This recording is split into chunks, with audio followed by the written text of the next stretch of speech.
The sound of laughter echoed across the rooftop of Cale Greystone's luxury penthouse. A group of 20-somethings, all models and influencers, sipped champagne and snapped selfies against the backdrop of the glittering city skyline. The night was alive with music, chatter, and a haze of excess. Cale, seated on a plush couch near the edge of the pool, smiled absently, swirling the golden liquid in his crystal glass. To anyone watching, he was the picture of success. Handsome, charismatic, and effortlessly rich. Yet, despite the whirlwind of admiration and attention surrounding him, Cale felt nothing. A blonde in a sequin dress leaned in close, her perfume cloying and sweet. "Cale, this party is insane," she purred, tracing a finger along his arm. "You're such a legend." He gave her his practice smile, the one he knew could charm anyone, and murmured, "Glad you're having fun." But in his mind, her words barely registered. They were the same empty compliments he'd heard 1,000 times before. The truth was, Cale had stopped enjoying these parties months ago. They had become a routine, a way to distract himself from the gnawing emptiness that had begun to consume him. He looked around at the scene, the laughter, the clinking glasses, the artificial joy, and felt a pang of disgust. These people didn't know him. They only knew the image he projected. Cale Greystone, the self-made tech millionaire who always threw the best parties. None of them cared about the man beneath the surface, and Cale wasn't sure he wanted them to. As the night dragged on, Cale slipped away from the crowd and into his private study. The room was a stark contrast to the chaos outside. Dimly lit, with dark wooden shelves lined with books he hadn't opened in years. He closed the door behind him, savoring the quiet. He poured himself another drink, though he didn't want it, and sank into the leather chair by the window. The city stretched out before him, its lights twinkling like stars. Somewhere out there, he thought bitterly, were people living real lives. People with purpose, meaning, and connection. Cale's phone buzzed on the desk, pulling him from his thoughts. He picked it up and saw a message from his assistant, Evera. "Big meeting with the investors at 10 a.m. tomorrow. Don't forget." He stared at the message for a moment, then tossed the phone back onto the desk. The meeting didn't matter. None of it mattered. For the first time in years, Cale thought about his father, Elias. He could almost hear the old man's voice, calm and steady, saying, "Cale, don't lose sight of what truly matters in life." Cale let out a bitter laugh. If only his father could see him now. The following morning, Cale woke up with a pounding headache and a vague sense of regret. He had no memory of how the party had ended or when he'd gone to bed. He dragged himself into the bathroom, splashing cold water on his face and staring at his reflection in the mirror. The man who looked back at him was a stranger. His eyes, once bright with ambition, were now dull and hollow. The stubble on his jaw hinted at neglect, and the lines on his forehead spoke of a weariness that no amount of money could erase. Cale sighed and reached for his phone. He scrolled through his notifications, emails, texts, social media mentions, before stopping at an old photo that had popped up in his memories. It was a picture of him with his father and younger sister, taken years ago outside the small church where Elias had served as pastor. In the photo, Cale was 17, his arms draped around his family. His father wore his usual warm smile, and his sister was laughing at something Cale had said. The sight of it hit Cale like a punch to the gut.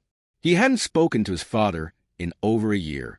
Their last conversation had been strained, as most of them were. Elias had tried to talk to Cale about his lifestyle, urging him to find a path that aligned with the values he'd been raised with. Cale had brushed him off, defensive and dismissive. Now, sitting alone in his penthouse, Cale felt the weight of that conversation more than ever. He realized he had been avoiding his father, not because of the old man's disapproval, but because Elias represented something Cale had lost: integrity, humility, and a sense of purpose. That evening, Cale found himself standing on the balcony, looking out at the city. The wind was cool, carrying with it the faint hum of traffic below. He thought about the choices he'd made. The women, the parties, the relentless pursuit of success. He had everything he'd ever wanted, yet he felt emptier than he'd ever imagined possible. For the first time in years, Cale allowed himself to admit the truth. He was lost. The realization was both terrifying and liberating. He didn't know how to fix his life, but he knew he couldn't keep living the way he had been. Without giving himself time to overthink, Cale grabbed his phone and dialed his father's number. It rang twice before Elias picked up. Cale. His father's voice came through, warm but tinged with surprise. It's been a while. Yeah, Cale said, his voice unsteady. It has? There was a pause, and then Elias said, Is everything okay, son? Cale hesitated. He wanted to say everything was fine, to maintain the illusion that he had it all together. But he couldn't. Not anymore. No, he admitted quietly. It's not. Elias didn't press him for details. Instead, he simply said, Why don't you come by the church? We can talk. Cale swallowed hard. The thought of returning to the place he had spent his childhood, a place that felt worlds away from the life he now lived, filled him with a mix of dread and longing. I'll be there, he said, his voice barely above a whisper. The drive to the church was long and silent. Cale hadn't been back to his hometown in years, and the familiar sights stirred a wave of nostalgia and unease. The town was much as he remembered it. Quiet streets lined with modest houses, a few small shops, and the old diner where he used to meet friends after school. When he pulled up to the church, he sat in the car for a moment, staring at the simple white building with its steeple and stained glass windows. The sight of it brought back a flood of memories. Sunday services, youth group meetings, and the steady presence of his father, always ready with a kind word or a listening ear. Cale took a deep breath and got out of the car. As he approached the entrance, the door opened, and Elias stepped out. He looked older than Cale remembered, his hair more silver than gray, but his eyes were the same. Calm, steady, and full of love. Cale, Elias said, his voice warm and welcoming. Dad, Cale replied, his throat tightening.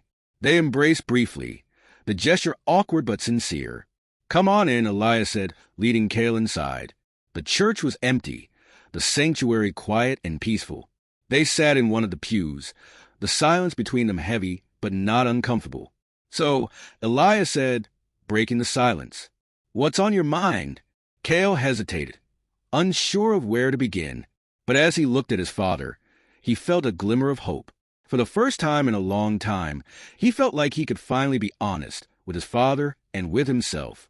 Cale sat in the quiet church sanctuary, the familiar scent of polished wood, and old hymnals wrapping around him like a forgotten embrace.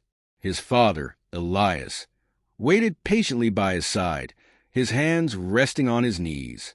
Cale stared at the sunlight filtering through the stained glass windows, casting hues of red, blue, and gold onto the pews. For a moment, the words caught in his throat. He had rehearsed this confession in his mind countless times, yet sitting here, under the watchful gaze of the man he respected most, Cale felt like a child again. I don't know where to start, Cale finally said, his voice barely above a whisper. Elias turned to him, his expression soft but steady. The truth is a good place to begin, son. Cale exhaled sharply, running a hand through his dark hair. The truth is that I've wasted everything you ever taught me. I thought success and wealth would make me happy. I thought I could fill the emptiness with distractions, money, parties, women, but it only made things worse. I've hurt people, Dad. I've hurt myself. And now, I don't even recognize who I am anymore. Tears welled in Cale's eyes, and he lowered his head, ashamed. He expected his father to scold him or remind him of the principles he had abandoned. Instead, Elias reached over and placed a hand on his son's shoulder. Cale, he said gently, recognizing where you've gone wrong is the first step to finding your way back. You don't have to carry this alone anymore. Cale looked up, his vision blurred with tears. I don't know if I can fix it, Dad. I don't even know where to begin. Elias smiled faintly. You begin by taking responsibility, by making amends where you can, and by choosing every day to live a life of integrity. It won't be easy, but you're not alone in this. The journey back was anything but smooth. Cale returned to the city with his father's words echoing in his mind. For the first time, he canceled his usual weekend party and instead sat alone in his study, drafting a list of all the people he had wronged. It was a long list, filled with names of women he had used, employees he had dismissed unfairly, and friends he had alienated in his climb to the top. One by one, he reached out to them.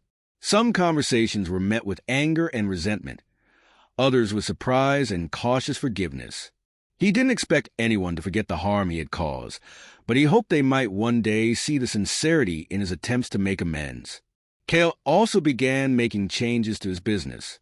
For years, he had focused solely on profits, often at the expense of his employees and the ethical practices his father had instilled in him. Now, he started looking for ways to give back, launching scholarships, investing in sustainable technology, and creating programs to support underprivileged communities. One evening, Cale received a call from his assistant, Evera. "Cale, there's someone here to see you," she said. "Who?" "She says her name is Avon. She's one of the women you reached out to." Cale froze. He remembered Avon well. She had been one of the women he had treated as little more than a conquest, leaving her hurt and disillusioned. He wasn't sure if he was ready to face her in person, but he knew he couldn't avoid it forever.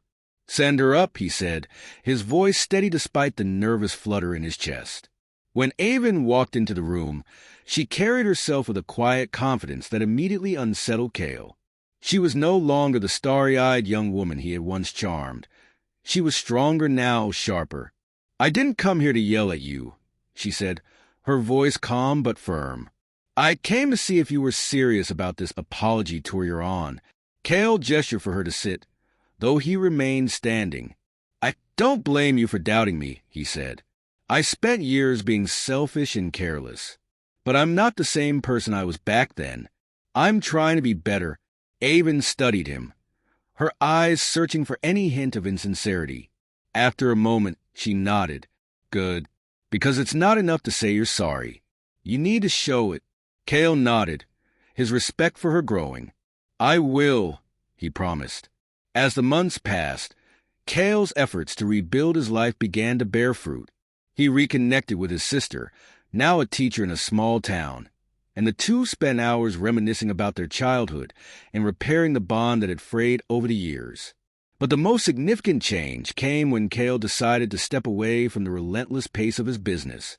He handed over the day-to-day operations to a trusted team and began volunteering at a local shelter, using his resources to help those who had been dealt a far harder hand in life.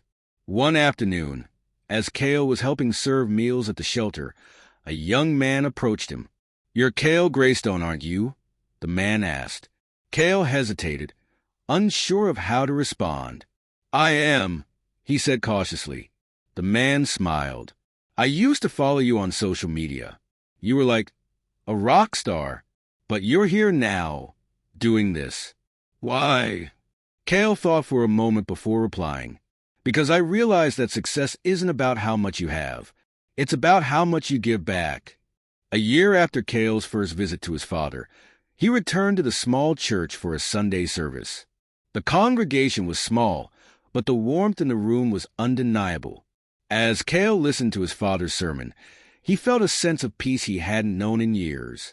After the service, Elias approached him with a smile. "You've come a long way, son." Cale nodded.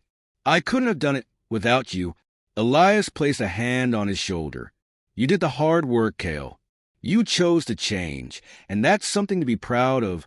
For the first time in years, Cale felt whole. He knew he still had a long way to go, but he also knew he was no longer the man he had been. He had found purpose, not in wealth or recognition, but in living a life that honored the values his father had taught him. As they stood together in the churchyard, the afternoon sun casting a golden glow around them, Cale turned to his father and said, "Thank you, Dad, for never giving up on me." Elias smiled, his eyes shining with pride. "It's never too late to turn back, Cale. Remember that." And for the first time in a long time, Cale truly believed it.